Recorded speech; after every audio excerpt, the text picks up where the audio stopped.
தாவேக்கவை கூட்டணியில் இணைக்கலாமா வேண்டாமா என்பது குறித்து தலைமைதான் முடிவு செய்யும் என புதுச்சேரி உள்துறை அமைச்சர் நமச்சிவாயம் தெரிவித்துள்ளார்.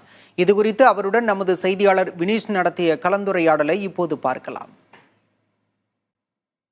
2026 சட்டசபை தேர்தலில் தேசிய ஜனநாயக கூட்டணியுடைய வெற்றி வாய்ப்பு புதுச்சேரியில் எந்த அளவுக்கு இருக்குன்னு நினைக்கிறீங்க? பிரகாசமா இருக்குது.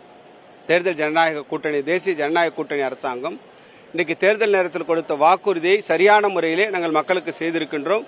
எனவே எங்களுடைய வெற்றி என்பது பிரகாசமாக இருக்கின்றது. ரங்கசாமி அவர்களுடைய தலைமையில் என்ஆர் காங்கிரஸ் தொடர்ந்து தேசிய ஜனநாயக கூட்டணியில் பயணிப்பாங்களா? நீங்க தொடர்ந்து பயணிச்சுட்டு தான் இருக்காங்க.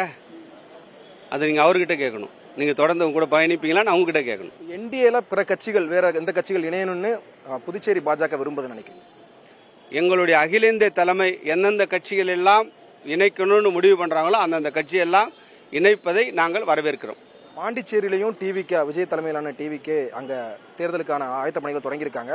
டிவிகே என்டிஏல வரதுக்கான சான்சஸ் இருக்கா? ஏன்னா தமிழ்நாட்டில் வந்து பாஜகவுடனும் திமுகவுடனும் கூட்டணி இல்லைங்கிறத விஜய் அறிவிச்சிருக்காரு. புதுச்சேரியில் என்ன சூழல் நிலவுது சார்? இன்னைக்கு பாத்தீங்கன்னா இது தேசிய அளவில் எங்களுக்கு பாரதிய ஜனதா கட்சி ஒரு தேசிய கட்சி. எங்களுடைய தேசிய அளவில் எங்களுடைய அகில இந்திய தலைமை எத்தகைய முடிவை எடுத்தாலும் அந்த முடிவை ஏற்று எங்களுடைய புதுவை மாநிலத்தில் எங்களுடைய அரசியல் பயணமானது தொடரும்.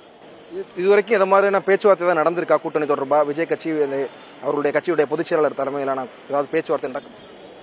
எனக்கு அதை பத்தி தெரியல. நன்றி சார். Thank you sir. புதிய தலைமுறைக்காக ஒளிப்பதிவாளர் ஜோஷாவுடன் செய்தியாளர் வினீஷ்.